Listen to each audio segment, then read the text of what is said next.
Bonjour à tous et à toutes, bienvenue dans ce nouveau numéro d'Actu Close, celui du mois de juin 2020. Et on commence tout de suite avec l'actualité de Bandai. Au planning qui était prévu ce mois-ci, la sortie japonaise du Deathmask en version OCE. Donc je vous rappelle, pour ceux qui ne connaissent pas la version OCE, ce sont les Original Color Edition. Ce sont des figurines qui sont rééditées avec les couleurs que l'on peut retrouver à l'intérieur du manga. Uniquement les couleurs, pas les pièces d'armure. Ce Deathmask est donc le 10e à sortir de chez Bandai. Il nous restera donc le Shura le mois prochain et une éventuelle sortie peut-être en fin d'année pour Aldebaran du Toro. Autre surprise, la nouvelle est tombée ce mois-ci et la figurine est également sortie ce mois-ci, le Yoga du V2 signe EX Power of Gold. Donc c'est le dernier de la gamme des V2 EX Power of Gold, vu que Seiya, Shun, Iki et le dragon était déjà sorti. Donc ce figurine est sortie pendant le dernier salon Tamashii Nation Tokyo le 27 juin. Elle était proposée au tarif de 8800 yens, à peu près 73 €. Mais vu que c'est une figurine édition salon, malheureusement impossible pour nous, amis européens, de se procurer cette figurine à ce tarif-là. En ce qui concerne les sorties européennes, nous avons eu le plaisir de recevoir dans notre boîte aux lettres le Marinas Io de Scylla. Je vous rappelle que Bayan est prévu d'ici la fin de l'année et qu'on attend une hypothétique date de sortie pour le dernier Casa d'Illuminade. Bandai a distribué un bon paquet d'images, de photos de sa figurine de Jabu Revival. On a notamment pu voir des photos un peu plus près du visage du personnage, aussi de la boîte et de différentes pièces d'armure qui le composent. On aura le plaisir de reparler de ça plus longuement plus tard, car la figurine est prévue à sortir plus tard, et nul doute que vous pourrez trouver bien sûr une petite review sur la chaîne et sur la chaîne de mes compères. L'annonce sortie mi-close du mois. Donc c'est une figurine qui va sortir pour la fin de l'année, une figurine qui va sortir au mois de novembre 2020, et Bandai continue son cycle des chevaliers d'Asgard, puisqu'il va s'agir de Sid de Mizar. Beaucoup de rumeurs laissaient penser à ce que Thor puisse être la prochaine sortie, et bien non, Bandai a pris tout le monde à contre-pied, et ça sera bien Sid qui va sortir d'ici la fin de l'année. Aucune nouvelle pour une hypothétique sortie de son frère, Bud, puisqu'il s'agit simplement d'une recoloration. Est-ce que Bandai ne nous ferait pas encore un petit coup du salon Tamashii pour profiter de la vente du Bud? Pour finir sur les Mid-Close et Mid-Close EX, je vous laisse un petit aperçu du calendrier des futures sorties, donc jusqu'à la dernière, le CID, jusqu'au mois de novembre. Vous pouvez voir que le calendrier est bien chargé, mais il est surtout chargé de figurines en version Revival. Autre produit officiel de chez Bandai, la gamme Anime Heroes. Vous savez qu'on a déjà eu une première vague de personnages, et donc là, Bandai nous a montré un peu plus en détail, avec des photos plus près, plus détaillées, d'un des prochains personnages de la vague, à savoir Shaka de la Vierge. Vous pouvez retrouver la première vague dans beaucoup de magasins de jouets en France. Beaucoup d'entre vous ont déjà mis des photos et on se l'a déjà procuré. La date de sortie de la deuxième vague et de Shaka, pour l'instant, rien n'a filtré. Il est maintenant temps de passer à la seconde partie, la partie qui à chaque fois prend le plus d'ampleur, le plus de place, c'est la partie des résines. On commence avec la firme Fire God Studio. Fire God Studio, comme beaucoup de studios de résine, je pense que vous allez vous en rendre compte dans cette vidéo, le thème en ce moment c'est Mu du Bélier. Et donc ils reviennent avec le Chion du Bélier, avec deux visages alternatifs, soit vous pouvez mettre celui de Chion du Bélier ou celui de Mu du Bélier. Autre marque de résine, Up Studio. Elle va s'attaquer à un personnage, donc Iki du Phénix, mais dans un format que l'on n'a encore jamais vu, je pense, en résine, c'est-à-dire un format V4, d'armure V4. La résine sera produite en 200 exemplaires, elle sera livrée en 2020, donc d'ici la fin de l'année, et les dimensions de cette résine seront de 46 de hauteur, 32 de largeur et 33 de profondeur. Et Up Studio ne s'est pas arrêté là, puisqu'ils ont montré un petit visuel avec les différents futurs projets qui arrivent dans les mois prochains. Libre à vous de vous faire l'interprétation sur les ombres, mais on a quand même tendance à reconnaître les 5 de bronze en armure V4. FOC Studio, qui avait déjà produit une résine de Saga des Gémeaux, est revenu ce mois-ci à la charge avec des visuels d'un Shaka de la Vierge. FOC ne s'est pas arrêté là, puisqu'ils nous ont laissé sous-entendre, ils ont sur leur page, sur leurs réseaux sociaux, mis des petits visuels, des petits messages qui annonçaient comme quoi ils allaient travailler sur des projets du thème Asgard. Ils avaient l'intention de travailler sur une résine du taureau, d'Aldébaran, qui visiblement pourrait même sortir avant celle de Shaka de la Vierge. Et la question d'un hypothétique grand pop en résine se posait également. Rappelez-vous, le mois dernier, je vous parlais de mon ami Raniert, qui réalisait des visuels 3D de chevaliers. Donc son talent a tapé dans l'œil d'un petit studio qui s'appelle Artisan Studio, qui l'ont contacté et qui ont décidé de produire en résine son visuel de Shaka en version Soul of Gold. Donc ce Shaka sera produit à 350 exemplaires, il sera livré pour le 3e trimestre 2020 et sera à l'échelle 1/6. Une marque qui est toujours aussi à fond, qui a toujours autant de projets sur le feu, c'est Titan Jackie Art. Titan Jackie Art est revenu ce mois-ci avec une photo de leur résine sur le thème de TLC, une photo où l'on voit un peu plus près l'ennemi qui est écrasé sur le sol, et on voit un peu plus le détail qui va être donné justement à la réalisation du visage de cet ennemi. Titan Jackie Art nous a aussi donné un premier visuel, surtout une photo, un petit photomontage sur lequel sur le bas on voit une photo de l'animé de Shura en version surplis, et on voit sur le dessus qu'ils ont commencé à travailler sur la chevelure du personnage. Alors sûrement que le visage doit être peut-être déjà fini, le sculpte de la tête doit être terminé, mais ils n'ont pas voulu en montrer plus que ça pour le moment. Titan Jackie Art a aussi donné des petits indices à quoi pourrait ressembler la version Minos en résine, puisque nous ont montré une petite photo sur laquelle on peut voir le casque de Yoga complètement détruit sur le sol. Et le gros projet actuel de Titan Jackie Art, c'est bien sûr le Chion du Bélier, donc le Chion dans ces 3 versions, qui est en cours de production, et on a beaucoup de photos qui ont circulé avec des photos de production en usine, des vidéos. Malgré des petits soucis d'inondation qu'ils ont eu chez eux ce mois-ci, Titan Jackie Art est revenu de plus belle, la production a repris et il y aura peut-être un petit décalage au niveau des réceptions, mais le travail est reparti sérieusement. Je vous en parlais déjà le mois dernier, mais TPA avait dans l'idée de réaliser une résine donc du Chevalier du Taureau en version The Lost Canvas. On a eu un petit pack de photos disponible en plus ce mois-ci, qui nous permet d'avoir un peu plus de visuel, un peu plus de détails sur les différentes parties de cette résine.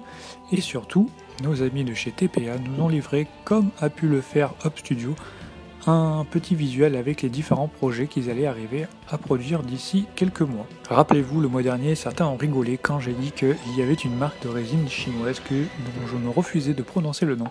Alors, le nom traduit et Saint Domain Studio. Donc ce studio continue encore ses travaux, puisque on a pu voir notamment pendant ce mois-ci des visuels un peu plus travaillés de leur résine de Saga des Gémeaux.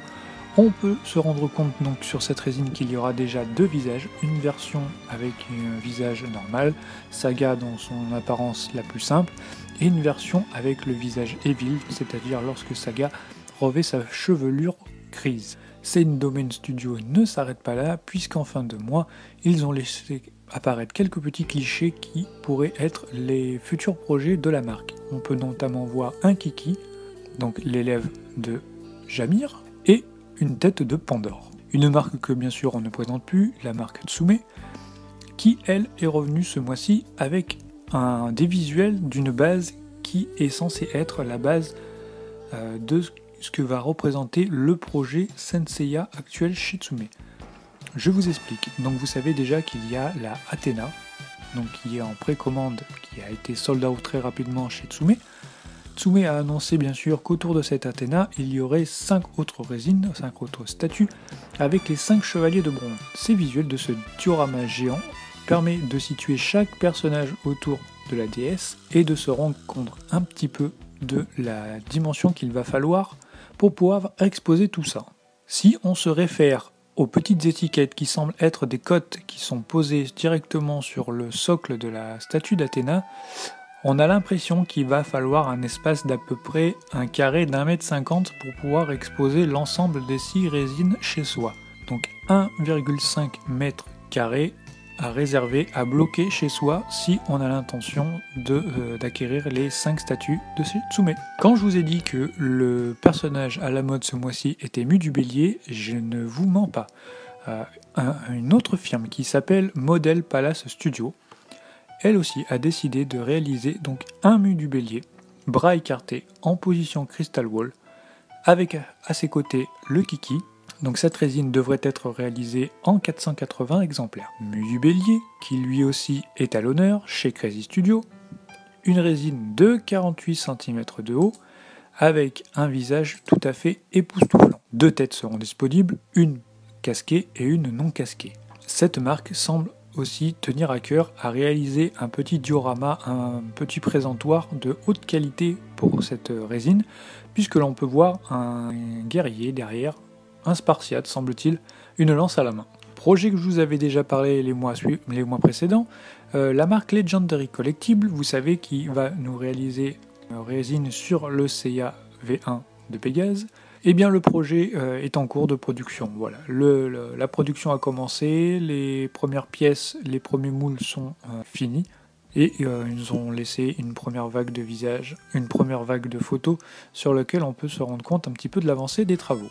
Il y a un petit projet aussi que je vous avais présenté qui porte à sourire, c'est le projet Joker Studio. Joker Studio qui est toujours dans l'idée de produire des résines de Pikachu en tenue d'Hadès. Ce mois-ci, on a pu voir un petit peu la base, le socle, un peu plus détaillé, et ça a l'air d'être assez prometteur. Passons ensuite aux différents figurines des marques alternatives. Rappelez-vous, la marque Jasdo est actuellement en train de réaliser des petites boîtes, des petites boxes qui sont censées représenter des petites scénettes représentatives de chaque personnage des Chevaliers d'Or. Elles représentaient essentiellement le temple de chaque personnage, et ce mois-ci, ils ont décidé de nous sortir un Dio qui sera produit en 100 exemplaires, qui est une représentation des 5 pics du Rosanne. Aucune figurine ne sera proposée avec, comme d'habitude. Les dimensions sont de 43 de haut, 22 de profondeur et 43 de large. C'est un petit cube, un petit élément supplémentaire qui pourra être accommodé avec les 12 qui sont produits pour les Chevaliers d'Or. Passons ensuite au plus gros point des marques alternatives, la marque J-Model. La marque J-Model, donc ce mois-ci, a décidé de produire dans des petites boîtes plastiques Tupperware un Poséidon EX. C'est une bonne idée, sauf que les premières personnes qui ont déjà reçu la figurine ont reçu la boîte dans un état catastrophique, puisqu'elle était même parfois cassée. On connaît le côté délirant de J-Model sur les figurines précédentes, et là encore ils n'ont pas dérogé à la règle, puisqu'ils ont décidé de sortir une version du Poséidon en couleur normale, couleur que l'on connaît dans l'anime, une version en couleur dite OCE, une version en couleur typique du Poséidon qui était sorti chez Bandai en couleur 15e anniversaire, donc bleu, une version en couleur argent, et une version en couleur platinum. Passons ensuite à la marque CS Model. CS Model donc, a produit ce mois-ci un Shura du Surplis en version EX. Donc je vous rappelle, pour cette figurine, vous avez 2 possibilités. Soit vous achetez donc, la figurine avec un seul corps plus l'armure et l'armure broken, ou alors vous avez la possibilité de vous fournir un deuxième corps qui vous permettra d'exposer Shura dans un premier temps avec son armure de surplis normale et avec le deuxième personnage, son armure de surplis en version broken. A noter aussi que CS Model s'est amusé aussi dans la colorisation, puisqu'ils ont décidé de sortir une version surplis mais en couleur gold. C'est-à-dire que le design de l'armure est celui du version surplis, avec notamment les petites pointes sur les épaulettes, qu'elle est de couleur gold, comme une armure. Si vous voulez voir à quoi ressemble un peu plus près, un œil un peu plus attentif, la version de Shura Surplis EX, je vous conseille la très très bonne fast review de mon ami The CNS, qui a chroniqué la figurine sur sa chaîne YouTube. Autre marque qui elle aussi n'a pas manqué de projet ce mois-ci, donc c'est Star Model. Star Model va décider aussi de faire un petit peu concurrence à J-Model, puisque eux aussi vont se lancer dans la réalisation d'un Poséidon EX. Mais ils ne s'arrêtent pas là, puisque en fin de mois, on a pu voir une photo d'une petite grappe sur laquelle on a pu reconnaître les pièces d'un Sorrent de la sirène EX. Je pense avoir plus d'infos, plus de photos à vous montrer le mois prochain. Et pour terminer, on va parler de la marque Follet, avec la gamme de figurines SHG Myth Museum, puisqu'ils reviennent ce mois-ci avec un petit Dio, une petite scénette d'Aphrodite des Poissons en tenue civile. Passons maintenant à la partie des artistes indépendants. Projet très sympathique qu'il va falloir suivre avec un œil très averti, c'est celui de chez Art of Myth, donc mon ami Tony, qui a décidé de réaliser un pharaon en Mythclose Vintage. Donc les visuels 3D sont prêts, maintenant on a hâte de voir ce que ça va donner à l'impression. Je vous avais déjà présenté le projet de The Saint Project, donc un Seiya de Pégase en armure V1 sur une résine. Je vous en parle dans la partie artiste indépendant et non pas dans la partie résine, ce projet est réalisé entièrement par des fans eux-mêmes. Donc on en sait un peu plus ce mois-ci. Donc il y aura 30 pièces, 30 exemplaires de cette résine qui seront proposés en précommande au tarif de 680$. Et une fois les précommandes terminées, vous pourrez l'acquérir, s'il en reste, pour le tarif de 750$. Le petit groupe de fans n'a pas décidé de s'arrêter là, puisqu'ils ont annoncé qu'ils allaient réaliser les 5 bronzes en armure V1. Encore un petit chef-d'œuvre qui a été réalisé par mon ami AMP Studio Plus. Il a réalisé par lui-même un appendix EX de Quardia, chevalier du Scorpion du manga The Lost Canvas. Mais mon ami AMP Studio n'a pas chômé ce mois-ci, puisque je vous montre les photos d'une collaboration qu'il a réalisée avec Model DD. Il s'agit d'un petit tableau de la Méduse. Donc sur le petit tableau, vous pouvez voir les 2 figurines de Seiya et de Shun totalement pétrifiées. Donc ceci a été réalisé par Model DD, et le fond, derrière, avec la tête de la Méduse, a été réalisé par mon ami AMP Studio Plus. Un diorameur de l'extrême, je dis de l'extrême car les dimensions réalisées par ces dioramas sont absolument incroyables. Il s'agit de T-Lanka Diorama, je vous en avais déjà parlé, je crois, il y a 2 ou 3 reviews. Il revient encore ce mois-ci avec un diorama à vous couper le souffle. La taille de ce diorama est encore assez exceptionnelle et vous pouvez voir qu'il est composé de 2 parties. À gauche, une partie Asgard, avec un temple qui est censé être celui donc de la prêtresse, de la déesse Hilda. Au milieu, un petit autel d'Odin, et sur la partie droite, un temple de Poséidon. Autre projet que j'ai classé en indépendant, celui de Studio Creative. Ce sont là aussi un petit groupe de passionnés, de fans de Saint Seiya qui se sont regroupés pour créer une statue d'Odin. Vous pouvez voir sur les photos que 3 statues sont en cours de production. On ne sait pas encore combien ils ont décidé d'en réaliser. En tout cas, le travail réalisé est absolument incroyable de réalisme. Tout à fait digne de la statue d'Odin dans l'anime Saint Seiya. Et mon ami Plastic Artrix, qui après avoir fini son Iki du Phénix en armure V1, s'attaque, lui, maintenant, à un Seiya de Pégase en armure V1. Il est temps maintenant de vous faire un petit bilan personnel en termes de réception de figurines. J'ai donc reçu mon exemplaire de Io de Scylla. Je vous en garantis une review dans les semaines qui arrivent. Je vais essayer de vous faire ça avant de partir en vacances. Mais ce que je peux vous annoncer, c'est que très bientôt sur la chaîne, dans les jours qui arrivent, vous allez pouvoir avoir une review donc du Yoga V2 EX Power of Gold. Je l'ai reçu aujourd'hui même et lui va donc passer en prioritaire pour passer à la case review. En ce qui concerne les vidéos que vous pouvez avoir vues ce mois-ci sur ma chaîne, j'ai déjà dans un premier temps fait une petite vidéo rétrospective sur l'ensemble des figurines qui sont sorties par Bandai, que ce soit Mythclose, Mythclose EX, DD Panoramation ou Senseiya Crown. Année par année, une petite vidéo rétrospective donc de 2003 à 2020. Je vous invite fortement à aller y jeter un petit coup d'œil.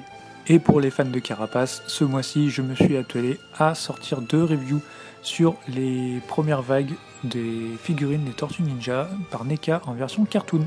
Avant de vous quitter et avant de vous laisser avec la sélection des plus beaux clichés de ce mois-ci, je voulais aussi vous parler d'un petit projet sur lequel j'ai participé. Mon ami Juan de la chaîne Univers Seiya a décidé de réunir une partie des youtubeurs français et il nous a fait réaliser 2 petites vidéos sur lesquelles il nous pose quelques petites questions pour apprendre à mieux nous connaître. On a tous pris un réel plaisir à réaliser ces vidéos. J'espère que vous en aurez autant à les regarder. Foncez donc sur la chaîne Univers Seiya pour mater ces 2 vidéos. L'actu numéro 5 est terminée. On se donne rendez-vous le mois prochain pour l'actu numéro 6. Et d'ici là, portez-vous bien et bonnes vacances à ceux qui vont l'être. Ciao les amis.